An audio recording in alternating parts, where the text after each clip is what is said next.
we'll look at a couple more examples of hypothesis testing, and we'll start with scientific reporting of the Higgs boson. It's an elementary particle that was predicted by standard physics model, but was never observed in physics experiment. So then it made the whole standard physics models to be questionable whether it's a correct model or not. And the way that you can generate observation about the Higgs boson is you have to take two larger particles and you have to accelerate them. So basically make them moving very, very fast. And the way you do it is by injecting energy into those particles. You have a circle, and circle is designed so it has magnets. And each time that the particle passes a magnet, it gets more energy, so it gets faster and faster and faster. So you do with one particle, and you do another particle, and you start doing the same in the opposite direction. And then at some point, you collide those two particles that move at a very fast speed with very high energies, and then you collide it inside what is called detector. Detector looks at the trajectories of elementary particles that come out from this collision, and the Higgs boson was known to have a specific trajectory. And the physicists had to basically just observe this specific trajectory in the detector in order to claim the discovery of Higgs boson. And the detector is a physical device. It has measurement error. So physicists wanted to avoid the confusion. They wanted to make sure that if they observe something that deviates from something that is not Higgs boson, that it's actually not just due to the noise or due to the measurement error, but it's truly Higgs boson. And they decided to claim a victory only if they observe a 5 sigma event, meaning that it basically is just 1 in 3.5 million probability. That's not the probability that Higgs boson doesn't exist. That's a probability that observed trajectory can be a false discovery. So they say we want to it's type 1 error. So they wanted a very small p-value. They say we want to be very sure before we claim the victory. And once they reported this result, it was in 2012, and the result was reported by scientists from Atlas experiment, which is part of the CERN laboratory in Geneva.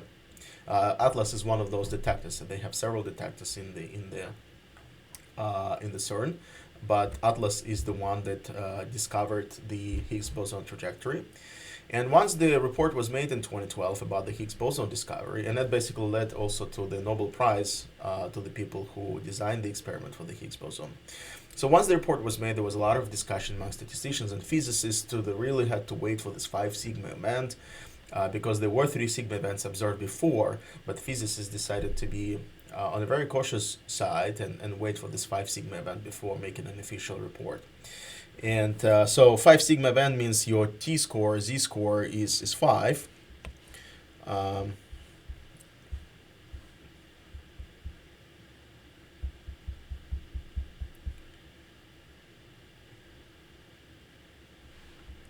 section.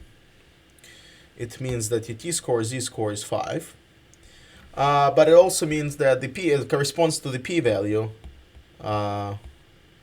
of 1.3.5 million. So it's a very small. So it's in the order of 10 to the negative 6. Very small p-value. And again, so there was questions whether they should have waited for such a confidence or evidence, but that's what they decided, and that's how it works. Let's look at another example of Pfizer. Pfizer introduced Viagra in 1998, and during that year, 6 million Viagra users, out of 6 million Viagra users, 77 died from coronary problems, such as heart attacks, which is the most common heart problem that leads to the death. So we basically have 77 deaths out of 6 million people, and Pfizer claimed that the rate is no more than the general population. So they say there's nothing unusual about it. People just die of heart attacks, and Viagra users are not exception. They also would die of heart attacks, and so Pfizer claimed. So Pfizer claim that so we're gonna have P1 is the proportion of deaths among Pfizer users, so Viagra population, and we're going to have P2 is the general population, deaths proportion. Okay, and so the Pfizer claim is there's nothing unusual actually about this, and in fact actually they say, so they say that the proportion of the deaths among Pfizer users is less or equal than the proportion in the general population. So they say our proportion is not greater than the general population. That's what the Pfizer said, and so that becomes basically alternative hypothesis, right? The claim made by the company, because you remember the hypothesis, null hypothesis H0 is always devil's advocate point of view. So devil's advocate point of view is once Pfizer said that our proportion is less or equal than the general, then the devil's advocate should be, oh no, it's actually greater. Okay, so that becomes the null hypothesis. And in order for us to test this hypothesis, we know the P1, so that was reported. We have to get the P2 somehow, the general population proportion. And this proportion came from the clinical study that found that 11 out of 1.5 million men who were not on Viagra died of coronary problems during the same year. So we have to test those two proportions, and well, 77 out of 6 million is way larger than 11 out of 1.5 million.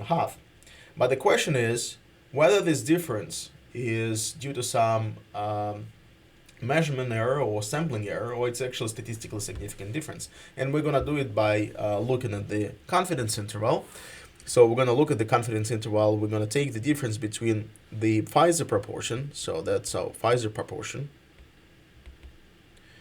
and that's the general population. Okay, and then we're going to calculate 95th% confidence interval. So 95th% confidence interval, and then you remember it's plus minus 1.96, and then we have to multiply by the standard error. And the standard error, when we take a difference of two proportion, then the standard error is calculated the following. So that's the variance. That's the variance for P1 hat, and that's the variance for P2 hat. So we sum up the variances, and that becomes the variance of the difference of the proportions. And then in order to get the standard error, we just take the square root of the variance, so it gives us the standard error. And once we calculate, we get this interval here. Okay, and what you see here, you remember this is Pfizer minus general population. So the zero is on the right, so the interval is on the right of the zero. So if this is 0, so our interval is somewhere here. So that's our confidence interval, right? So 0 is not part of the interval, which tells that the difference between P1 and P2 does not contain 0. So which means the difference between P1 and P2 is not 0. And we are 95% confident about that statement. All right, so which means there's only 5% chance that the difference of that sort is observed by due to the sampling error. All right, and you can do those calculations in R. You can use this prop test function. Another example is Electronic Arts marketing campaign. One of their most popular games, SimCity 5. They did a pre-release for that game, and the way that they try to entice people to buy a game during the pre-release period is to offer them 20% discount. But then they wanted to test whether this 20% discount is actually effective or not. And so the way they did it is through A/B experiment. The way A/B experiment does, you go to the web browser and you either click on a link that takes you to the pre-release web page, or you type it. And the server gets the request saying that somebody requested the pre-release web page, and then the server decides what page to show you, page with a banner, page with no banner. So they had two designs. Design A, where they had a web page with a banner, and the banner offered a 20% discount. And then they had design B, when they had page with no banner, and so no discount. And the way that pre-release works is that they ask you to fill in the form and pay for the game, and once the game becomes available, you basically get it. And then they calculated the proportion of the people who bought while visiting page A with a banner, and proportion of the people who bought the game while visiting the page B with no banner. And what they found out was somewhat counterintuitive, that proportion of the people who bought on the page with no banner was actually greater. And the difference actually was quite large. The difference was 43.4% between those two proportions. And although we're not marketing experts, and this is not marketing class, so there are probably some confounding variables. So my understanding is more likely that people who, when they see discount, they start questioning whether the product is of good quality. The game hasn't been released yet. There's not much reviews available for the game, and you get excited about the game. You try to get it during the pre-release period, and you go to the webpage and you see 20% discount. So you start asking yourself, well, the game is not out yet, and they're already giving 20% discount for the game. Maybe there's something wrong with the game. Maybe I should just wait for it to be released before I'm buying. So I guess that's what's happening. But it is what it is. Data says that no banner design was much more effective. And again, in R, we have this A/B test function that does those calculations. And if you take the data from the Electronic Arts, the confidence interval for the design with a banner lead to 37 to 42 proportion of people who bought, and without the banner. Sorry, so that's no banner design, and design with banner with a promotion. So the confidence interval was between 27 and 32%, so much larger fraction. They don't overlap, so we can say that we are pretty confident that no banner design is more effective than the banner design. So you get more sales this way. And nowadays, this type of A/B experimentation became standard. If you go on one of those larger websites, every button, every menu, every search box, pretty much any interaction you have with the website went through A/B testing. And if you work with Google to promote your website, Google has actually an entire suite of tools to perform A/B experiments, and they allow you to track the results of those experiments and compare different designs and design. And so they automated a lot of those A/B experimentation for you. Because if you think about the more complex websites, there are a lot of ways that website interacts with the user, and a lot of the pathways that user can take in the website.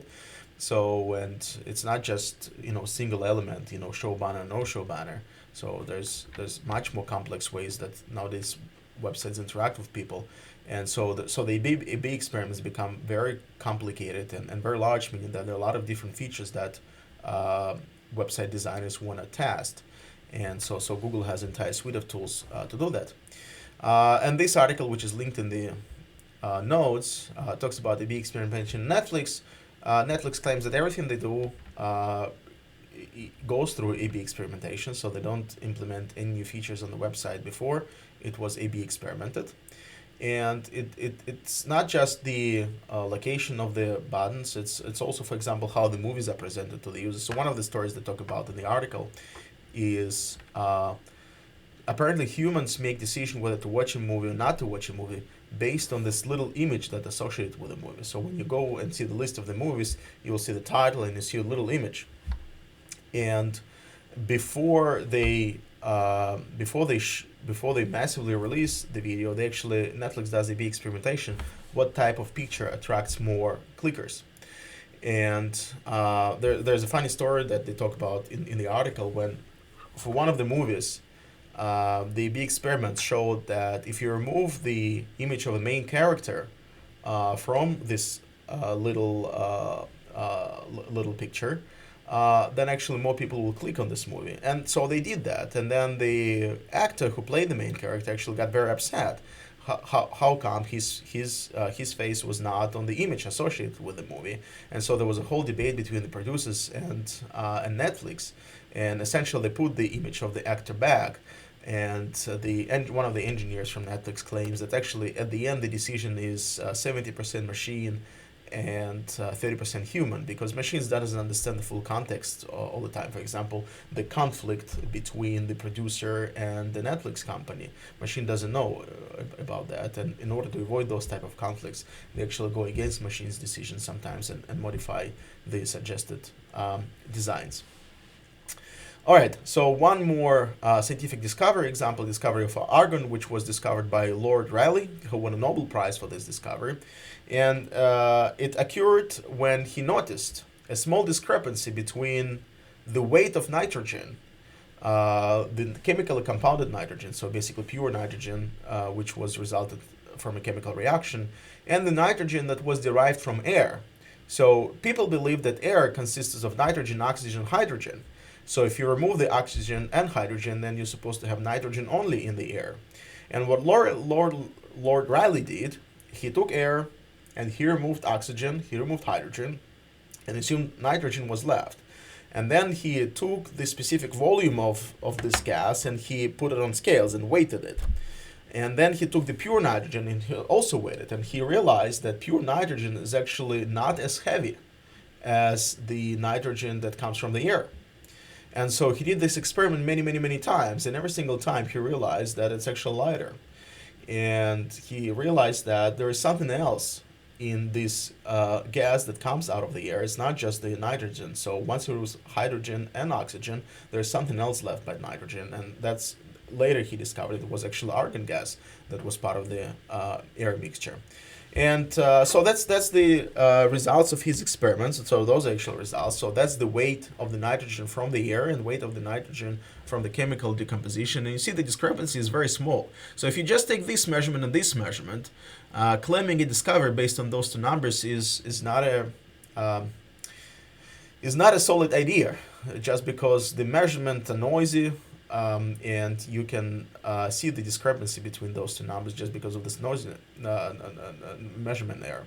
So what Lord Rayleigh did, he did multiple measurements for the gas from the air, and he did multiple measurements for the pure nitrogen. Then he calculated the averages, and they calculate standard deviation for those averages. And then you basically can do confidence interval. You can calculate the p-value for the difference of those averages.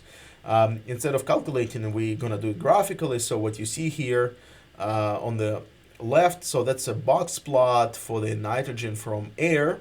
So this black solid line here is the average, and then you see confidence interval, which is very tight actually here. So his measurements looks like were very accurate, so there's not much of a standard deviation here. And this box plot shows the weight of the nitrogen from the chemical compounds. So again, you see the average and then deviations from the average. And you see there is no overlap here. So no overlap. And that basically gave enough of confidence to Lord Rayleigh to make a claim that there is something else in air, and it happened to be argon gas. All right, and you can replicate the hypothesis testing that Lord Rayleigh had to do. There is a t-test function, a vector and b vector. So those are the measurements he got in his lab, and you basically look at the p-value. P-value is 10 to the negative 11, which is very small. Again, it's very unlikely that this discovery is a false discovery. It's essentially equivalent to 20 sigma event. And again, if you just look at this confidence interval and the amount of the difference between them graphically, you see that the gap is huge, and even graphically, it's pretty clear that it's very likely that we have a false discovery here.